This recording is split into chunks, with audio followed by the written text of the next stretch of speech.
Hello everyone, good morning, welcome back to my new vlog. तो time हो रहा है सुबह के 4:30 और हम दोनों निकल गए हैं नहा धोकर मंदिर के लिए।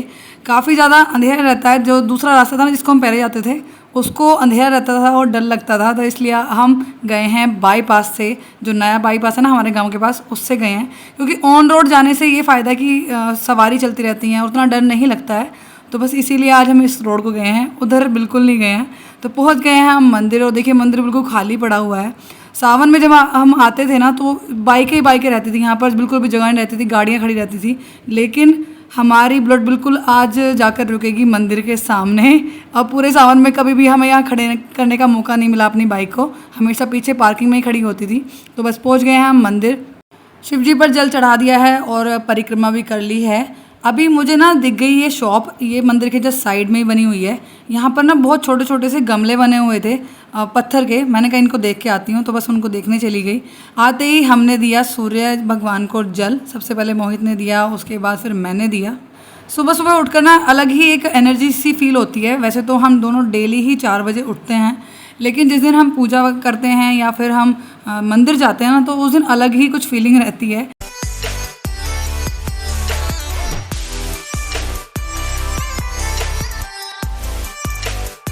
तो जल देकर मैं आ गई हूँ नीचे, और आते ही सबसे पहले रख रही हूँ मैं चाय बनने के लिए, क्योंकि जो लोग गांव से हैं ना वो उन लोगों को पता होगा। सबसे पहले गांव में जो शुरुआत होती है ना सुबह की, वो चाय से ही होती है।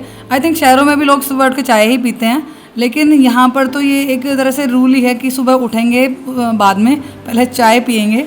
तो बस सबसे पहले रख रही हूँ मैं चाय बनने के लिए, उसके बाद करूँगी मैं रसोई साफ़।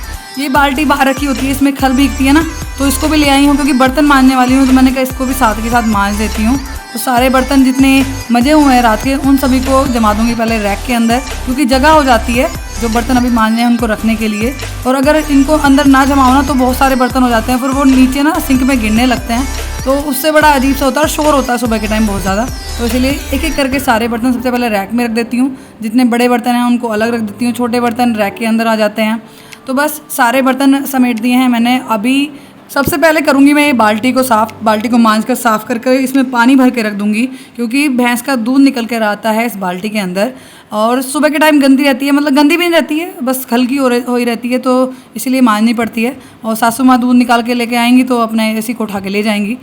तो चाय हमारी खदक चुकी है, मैंने उसमें दूध भी डाल दिया और सभी को चाय बनाकर दे भी दी है।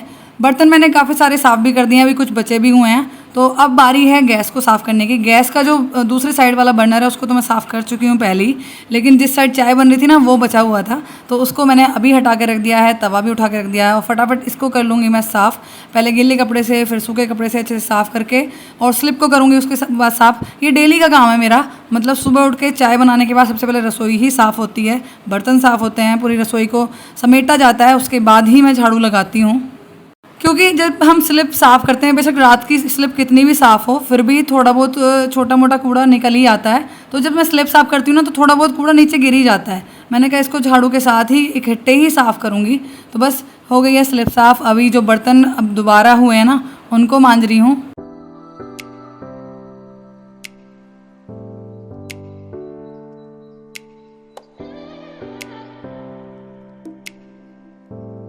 दूध भी निकल कर आ चुका है, साथ ही साथ मैं इसको भी खाली करके रख दूंगी।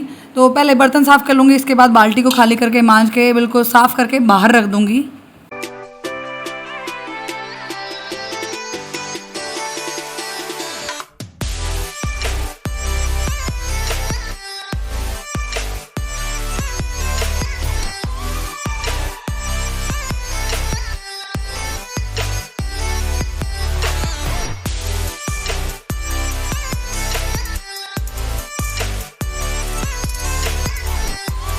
रसोई का सारा काम निपट गया है, रसोई साफ़ हो गई है और सूख भी गई है, क्योंकि इसमें पंखा लगा हुआ है ना, तो पंखे से बहुत जल्दी सूख जाती है।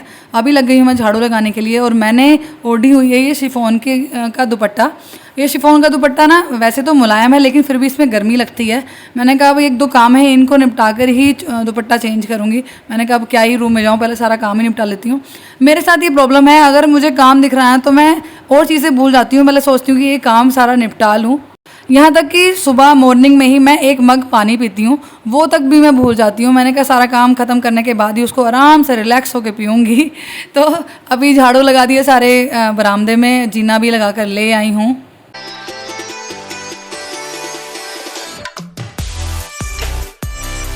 झाड़ू लगाने के बाद सबसे पहले कट की जोरावर के लिए सब्जी। जोरावर को मैं आज देने वाली हूँ मिक्स सब्जी, और जोरावर का दूध भी गर्म हो गया है तो मैं कर रही हूँ उसका दूध कप के अंदर, और बाकी जो बचा हुआ उसको रखाई हूँ मैं फ्रिज के अंदर। मैंने उसके लिए काटी है आलू, गाजर, शिमला मिर्च, टमाटर, प्याज, ये सब चीज़ें काटी हैं इनको। तो बस गैस पर रख ली मैंने छोटी वाली कढ़ाई, लोहे की कढ़ाई है, उसका लंच मैं ज़्यादातर लोहे की कढ़ाई में ही बनाती हूँ। मैंने सोचा जब तक कढ़ाई गर्म हो रही है, तेल गर्म हो रहा है, मैं ले आती हूँ आटा निकाल कर। तो आपने देखा होगा मैं विंडो से दिख रही थी उधर, तो आटा भी ले आई हूँ, फटाफट उसकी सब्जी छोक रही हूँ क्योंकि बच्चे की लंच की ज़्यादा टेंशन होती है। मैंने कहा बाद में बनाती रहूँगी, घर के लिए सब्जी पहले जोरावर के लिए बनाऊँगी। और जिस दिन मैं उसको सब्जी देती हूँ ना, तो उसको पहले ही मुझे बनाना पड़ता है, नहीं तो फिर लेट हो जाता है जोरावर के स्कूल के लिए, लंच लेट हो जाता है। तो बस जल्दी जल्दी काम कर रही हूँ। सब्जी मैंने उसकी छोक दी है, मसाला बन गया है। बस अभी जो सब्जियाँ कटी हुई है ना, उनको मैं डाल दूँगी और रख दूँगी ढककर।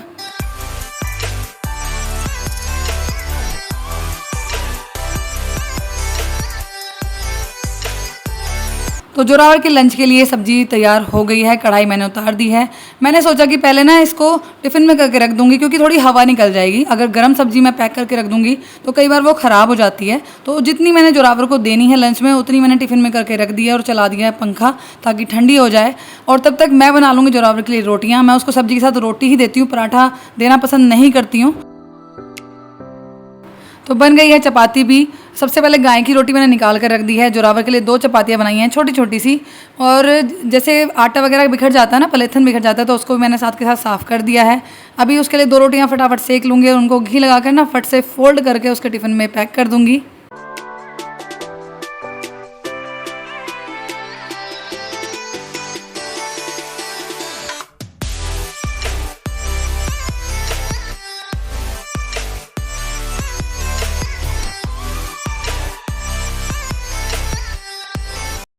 जोरावर बाय।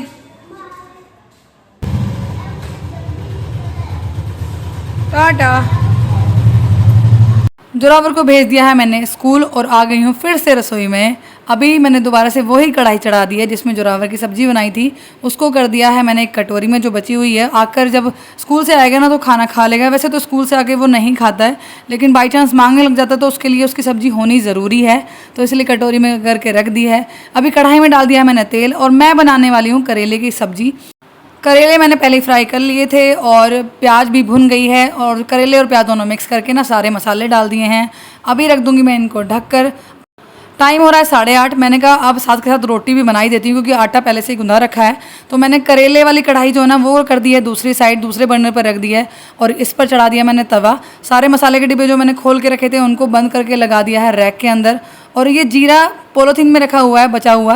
मैंने कहा डिब्बी थोड़ी सी खाली हो गई है, इसको भी मैं रिता कर रख देती हूँ। तो बस जीरा भी मैंने भर के रख दिया है।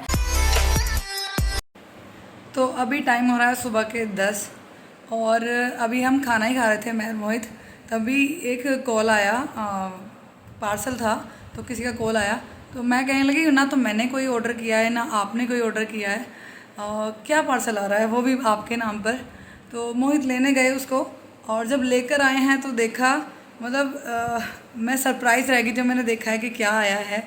अभी मुझसे कह तो रहा था कि दीदी आपके लिए कुछ भेजा है। एक राखी मैंने उसके दोस्त को भेजी थी जिसका नाम है ध्रुव। तो ध्रुव उसी के साथ रहता है। मैंने कहा जब मैं अपने भाई को भेज रही हूँ तो वो भी मेरे भाई जैसा ही है, तो उसको भी मैं राखी भेज देती हूँ। तो उसने मेरे लिए गिफ्ट भेजा है और वो मुझसे बोल रहा था कि दीदी कुछ आएगा। भाई मुझे कोई ये आइडिया नहीं था कि क्या आएगा क्या नहीं आएगा। तो आज आया है जो ध्रुव ने मेरे लिए भेजा है। मैं आपको दिखाती हूँ ध्रुव ने मेरे लिए क्या भेजा है। मतलब मैं देखकर बहुत ज़्यादा खुश रह गई। काफ़ी टाइम से मेरे माइंड में था कि मुझे ये चीज़ लेनी है, लेकिन मैं ले नहीं पाई। कई बार कोशिश भी की, देखा भी, लेकिन मुझे अच्छा नहीं लगा। लेकिन आज जो ध्रुव ने मेरे लिए भेजा है ना, वो मुझे देखते ही बहुत ज़्यादा अच्छा लगा और मेरे चेहरे पर ना एकदम से स्माइल आ गई। तो मोहित कह रहे कि कितनी खुश हो गई आप इसको देखकर। मैंने कहा हाँ यही तो होता है सरप्राइज़, यही तो होता है गिफ्ट जो भाई अपनी बहनों के लिए भेजते हैं। तो अभी मैं आपको दिखाती हूँ कि ध्रुव ने क्या भेजा है। पहले ओपन कर चुकी हूँ लेकिन आपके लिए दोबारा से ओपन कर रही हूँ मैं इसको। ये उसने भेजा है ऑनलाइन ऑर्डर करके कलंकित करके कोई वो है ब्रांड है, उसका उसने मुझे भेजा है गिफ्ट। और इसमें है क्या, एक सेकेंड, ये तो चिपक गया, टेप चिपक गई। हाँ, ये उसने भेजा है मेरे लिए बहुत ही सुंदर सा हैंड बैग भी बोल सकते हैं आप इसको, साइड बैग भी बोल सकते हैं। मतलब हैंड बैग भी बन जाएगा और साइड बैग भी बन जाएगा। बहुत सुंदर प्रिंट है इसके ऊपर मछली का। एक मिनट में दोनों हाथों से खोलती हूँ, इस फ़ोन ज़रा साइड रखना पड़ेगा मुझे। तो कुछ ऐसा लग रहा है ये बैग। देखिए ये हैंड बैग भी बन जाएगा ऐसे, और ये हैंगिंग बैग भी बन जाएगा इस तरह से। तो बहुत ज़्यादा सुंदर है। ध्रुव, अगर तू मेरी वीडियोस देखता है ना और तू व्लॉग्स देखता है तो मैं बता दूं, बहुत ज़्यादा सुंदर है तेरा गिफ्ट भाई, और मुझे बहुत ज़्यादा अच्छा लगा। Thank you so much.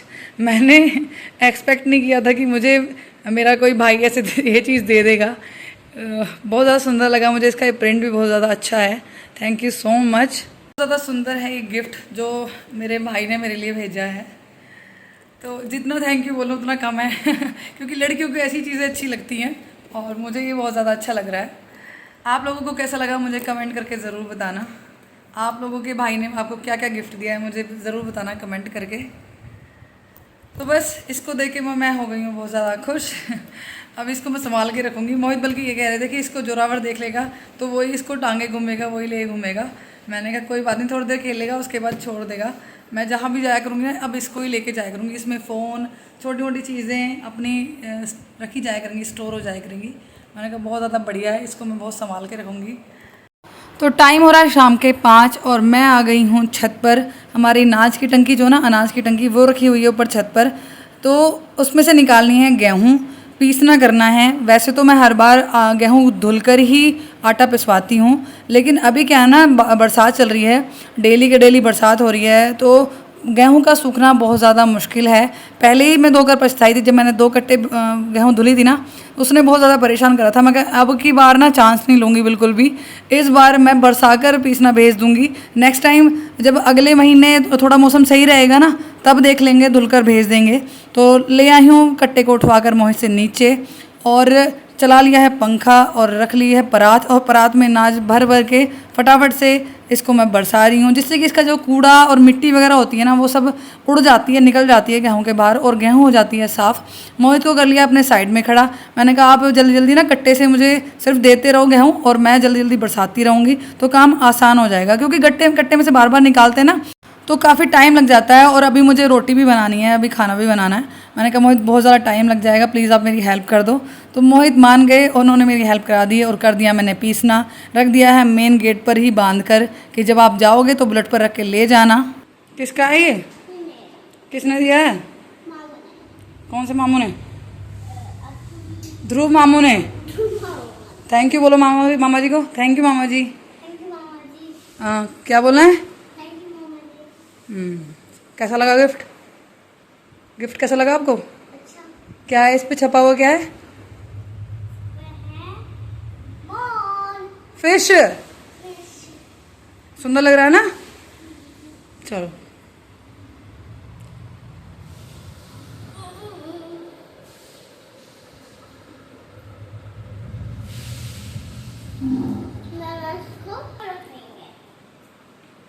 वो नदी में फेंक जाएगा।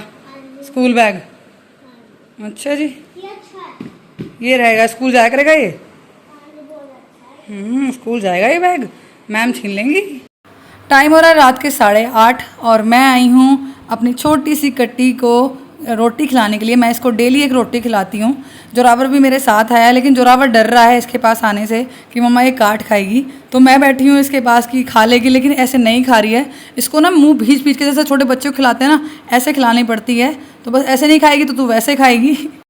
टाइम हो रहा है रात के 9:30 और जोरावर सिंह अब तक खेल रहे थे, तो मैं लेके आई हूँ इसको इसकी बुआ जी के पास से। मैंने कहा बेटा कल एग्ज़ाम है तो अब पढ़ना है, इसके टेस्ट चल रहे हैं। आज इसका टेस्ट था, लेकिन मुझे पता ही नहीं चला कि इसका टेस्ट है, क्योंकि फेस्टिवल के चक्कर में ना मैं भूल गई, क्योंकि इसका शेड्यूल आ रखा था। शेड्यूल मैंने चेक ही नहीं किया कि इसका शेड्यूल कब से शुरू हो रहा है, टेस्ट कब से शुरू हो रहे हैं। तो 18 को इसका टेस्ट था, मतलब आज।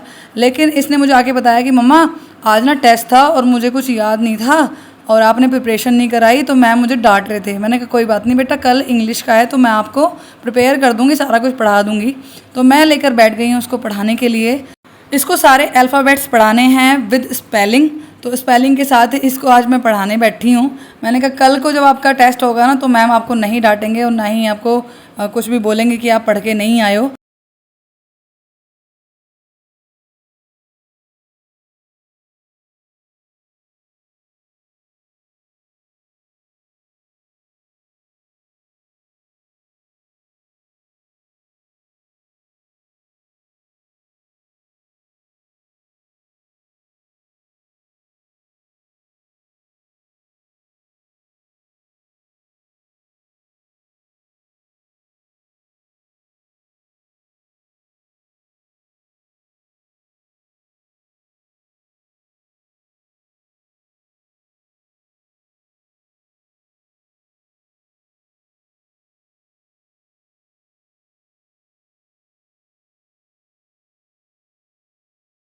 तो बस कुछ ऐसा रहा मेरा आज का ये दिन। इस व्लॉग को करी मैं यहीं पर एंड, मिलते हैं नेक्स्ट व्लॉग में। तब तक अपना ख्याल रखिए, मुझे से सपोर्ट करते रहिए। वीडियो अच्छी लगी तो वीडियो को लाइक कीजिएगा, चैनल पर नए हो चैनल को सब्सक्राइब कीजिएगा। Thanks for watching my video.